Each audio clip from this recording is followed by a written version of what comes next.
ಇನ್ನು ದಕ್ಷಿಣ ಕನ್ನಡ ಜಿಲ್ಲೆಯತ್ತ ಹೋಗೋಣ. ಅಲ್ಲೂ ಕೂಡ ಮಳೆ ಮುಂದುವರೆದಿದೆ. ನೇತ್ರಾವತಿ ನದಿ ಉಕ್ಕಿ ಹರಿತಾ ಇದೆ. ಒಂದು ಅಂತಾನೆ ಅಲ್ಲ, ಎಲ್ಲ ನದಿಗಳು ಕೂಡ ಉಕ್ಕಿ ಹರಿತಾ ಇವೆ.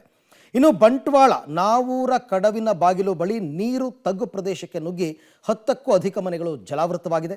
ನದಿ ಸಮೀಪದಲ್ಲಿಯೇ ಇರುವ ಮನೆಗಳು ಈಗಾಗಲೇ ಅರ್ಧದಷ್ಟು ಮುಳುಗಡೆಯಾಗಿದ್ದು, ಮನೆ ನಿವಾಸಿಗಳನ್ನು ಹಾಗೂ ಸಾಮಗ್ರಿಗಳನ್ನು ಸ್ಥಳಾಂತರ ಮಾಡಲಾಗಿದೆ.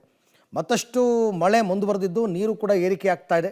ಈ ಬಗ್ಗೆ ಬಂಟ್ವಾಳದ ನಾವೂರಿಂದ ನಮ್ಮ ಪ್ರತಿನಿಧಿ ಸುಕ್ಪಾಲ್ ಪೊಳಲಿ ಮಾಹಿತಿಯನ್ನು ಕೊಡ್ತಾರೆ, ನೋಡೋಣ.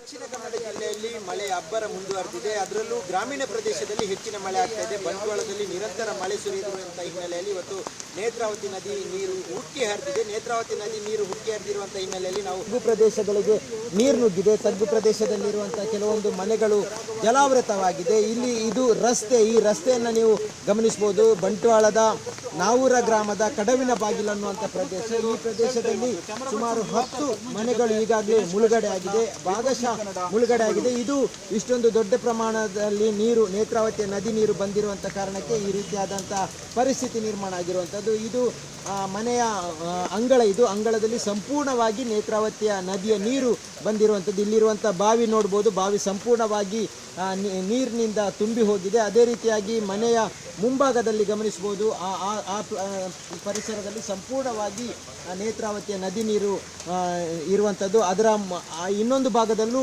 ಮನೆ ಇದೆ, ಆ ಭಾಗವೂ ಸಂಪೂರ್ಣವಾಗಿ ಮುಳುಗಡೆ ಆಗಿದೆ. ನಿರಂತರವಾಗಿ ಮಳೆ ಸುರಿದಿರುವಂಥ ಹಿನ್ನೆಲೆಯಲ್ಲಿ ಈ ರೀತಿಯಾದಂಥ ಪರಿಸ್ಥಿತಿ ನಿರ್ಮಾಣ ಆಗಿದೆ. ಪ್ರತಿ ವರ್ಷ ಮಳೆ ಬಂದಾಗಲೂ ಹೆಚ್ಚಿನ ಮಳೆ ಆದಂಥ ಸಂದರ್ಭದಲ್ಲಿ ನೇತ್ರಾವತಿ ನದಿ ಅಪಾಯದ ಮಟ್ಟ ಮೀರಿದಂಥ ಸಂದರ್ಭದಲ್ಲಿ ಇದೇ ರೀತಿಯಾದಂಥ ಪರಿಸ್ಥಿತಿ ಈ ಭಾಗದಲ್ಲಿ ಆಗುತ್ತೆ. ಇಲ್ಲಿನ ಸ್ಥಳೀಯರಿದ್ದಾರೆ, ಮಾತಾಡೋದು. ಸರ್, ಇದು ಈ ರೀತಿ ಆಗಲಿಕ್ಕೆ ಏನು ಕಾರಣ ಸರ್? ಇಲ್ಲಿ ಅಂದರೆ ನೀರು ನಮ್ಮದು ಒಂದು ನದಿಯಿಂದ ನಾವು ಒಂದು 100 ಮೀಟ್ರ್, ಒಂದು 500 ಮೀಟ್ರ್ ಹೊರಗಡೆ ಇದ್ದೇವೆ. ನದಿಯ ಪಕ್ಕದಲ್ಲಿ ಎಲ್ಲ ನಾವು ಇರೋದು. ಏನು ಅಂದರೆ ಇಲ್ಲಿ ನಮಗೆ ಚರಂಡಿ ಮಾಡಿಕೊಟ್ಟದ್ದು ವ್ಯವಸ್ಥೆ ಸರಿ ಇಲ್ಲ. ಮತ್ತು ಎರಡನೇದು, ನೀರು ಹೋಗಲಿಕ್ಕೆ ರಸ್ತೆ ಉಂಟಲ್ಲ, ರಸ್ತೆ ತಗ್ಗು ಪ್ರದೇಶದಲ್ಲಿ ಅದನ್ನು ಸ್ವಲ್ಪ ಎತ್ತರ ಮಾಡಿ ಕಟ್ಟಲಿಕ್ಕೆ ಒಂದು ನಾವು ನಮ್ಮ MLA ಸರ್ ಅವರ ಹತ್ರ ರಾಜೇಶ್ ನಾಯ್ಕರ್ ಅವರ ಹತ್ರ ಹೇಳಿದ್ವು.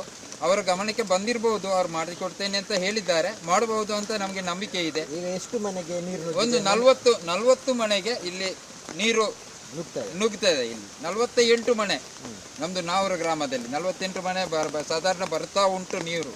ಅಷ್ಟು ದೊಡ್ಡ ಈಗ ಚರಂಡಿಯ ವ್ಯವಸ್ಥೆ ನಮಗೆ ಮಾಡಿಕೊಟ್ರೆ ಇಷ್ಟು ದೊಡ್ಡ ಸಮಸ್ಯೆ ಬರೋದಿಲ್ಲ. ನೀರು ಬರುತ್ತೆ, ಹೋಗುತ್ತೆ. ಸ್ಥಳಾಂತರ ಮಾಡಿದ್ದಾರೆ ಸಾಮಗ್ರಿಗಳನ್ನೆಲ್ಲ. ಎಲ್ಲ ಸಾಧಾರಣ ಒಂದು 10-12 ಮನೆಯವರೆಲ್ಲ ಶಿಫ್ಟ್ ಆಗಿದ್ದಾರೆ. ಒಂದು 50 ಜನ ಹೊರಗೆ ಇಲ್ಲಿಂದ ಅವರವರ ಕುಟುಂಬದ ಮನೆಗೆ ಶಿಫ್ಟ್ ಆಗಿದ್ದಾರೆ. ಮತ್ತೆ ರಾಜೇಶ್ ನಗರ್ ಅವರು ಬಂದಿದ್ದರು, ಬೆಳಿಗ್ಗೆ ಬಂದು ಅದರ ಬಗ್ಗೆ ಮಾತನಾಡಿ ಹೋಗಿದ್ದಾರೆ. ಓಕೆ, ಈ ಭಾಗದಲ್ಲಿ ಸುಮಾರು ಸಾಕಷ್ಟು ಮನೆಗಳಿಗೆ ಈಗ ನೀರು ನುಗ್ಗಿದೆ. ಒಳಗಿನ ಭಾಗದಲ್ಲಿ ಹೆಚ್ಚಿನ ಮಳೆ ನೀರು ನುಗ್ಗಿದೆ. ಹಾಗಾಗಿ ಇಲ್ಲಿನ ಜನರು ಪರದಾಡುವಂಥ ಪರಿಸ್ಥಿತಿ ನಿರ್ಮಾಣ ಆಗಿದೆ. ಮತ್ತಷ್ಟು ಮಳೆ ಆದರೆ ಮತ್ತಷ್ಟು ಮನೆಗಳಿಗೆ ನೀರು ನುಗ್ಗುವಂಥ ಭೀತಿ ಎದುರಾಗಿದೆ.